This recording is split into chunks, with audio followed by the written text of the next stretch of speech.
Good morning, everybody. It's day 14, and we're almost halfway through our 30 days to writing creative habits, or trusting in our 30 days to better writing habits. Where are we? All right. So let's have a look at what we're thinking about right now as we settle into the routine of writing our novel and writing every day.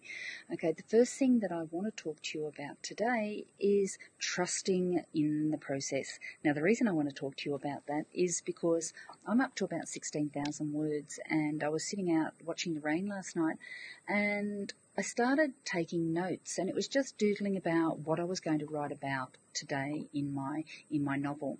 And it's really, really interesting because I finished off my day's writing. I was happy with it. I spent about 3 hours in the air conditioning getting words on the page, and I had no idea where it was going to go next. But I was happy with what I'd achieved, and I was ready to knock off for the day and go and watch the rain. And my subconscious took over. My ideas were there, they came up, and I know exactly what I'm going to be writing today. And I'd forgotten that. That's how the writing process works. And if I've forgotten it, I thought maybe some of you have as well, because we have to trust that things are going to happen that we actually can't plan for, and we can't predict, and we can't organise, and we can't control. And those voices in your head aren't going to allow you to trust in that process, because we've been taught to control, we've been taught to know what we're doing, we've been taught to plan and all those kinds of things. And even those of us who find out as we go are still aware that we have to know where we're going.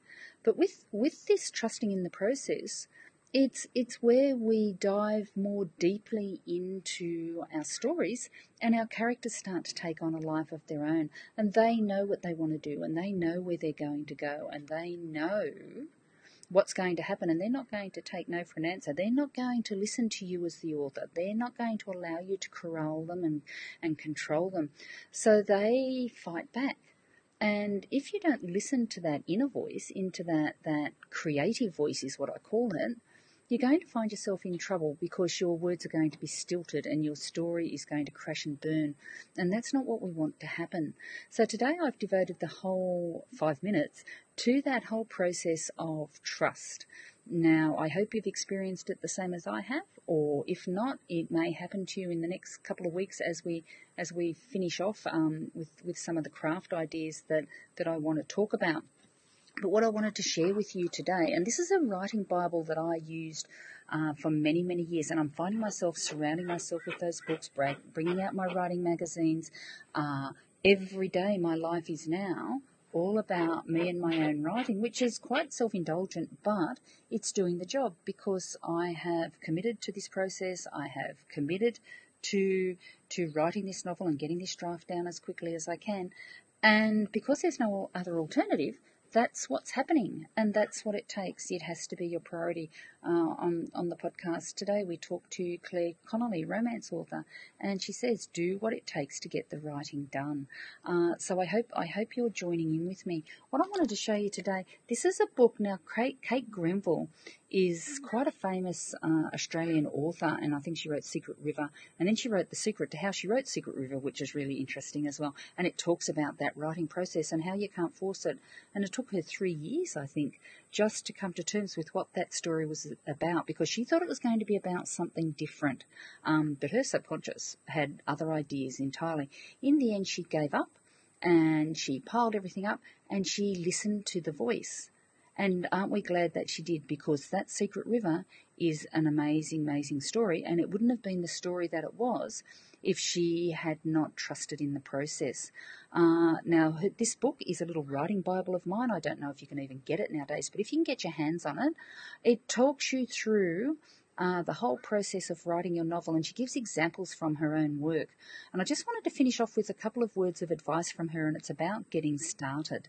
And what she says is, my only advice to writers is this: Don't listen to the voices. Now, haven't we been talking about that? Don't listen to the voices in your head. Put them all away, because they're going to talk you out of doing the writing. If you haven't got a copy of our Voices in Your Head writing guidelines, please pop over to Writer on the Road and subscribe to the newsletter, and I'll pop them over to you. She says, writers have to unlearn a lot before we are free to write. We have to unlearn a lot of things that we've learned, such as all the pieces of advice that she's given in this book. She says you must write without distractions. Now, we know that's impossible. You've got to write with whatever you've got. She talks about if you can't write great literature, it's not worth doing. These are myths that she's dispelling. Write about what you know. Now, wouldn't that be boring if all we wrote about was what we knew? You have to be inspired. And again, our 30 Days Writing Habits is not about being inspired. It's about putting your bum on the chair and doing the hard yards. Writers have to have an interesting style. We're not even talking about style until we get to the end of our first draft, although I am going to do one little cross about the importance of English teachers and how it is important to get your writing right before you publish. First, work out what you want to say. Now, I put a blog post up. You can't find out what you want to say until you start writing, because it's only then that your subconscious goes to work and works out what you want to say. And that's why this first draft is so important, because it won't be till you get to the end of your first draft that you know what you want to say. So please keep on plugging through, because Kate finishes this chapter on getting started and she says, try not to ask the most paralysing question of all, but what is this all about? Because you'll stop in your tracks. So look, if you haven't got a copy of that book, maybe you can find it in a library, maybe you can find it in a secondhand bookshop. It's a Bible, and it's a keeper. Okay, happy writing, trust in the process. I hope your subconscious is working for you, and I hope your story is moving forward in leaps and bounds. Remember, trust it, you will get to the other end.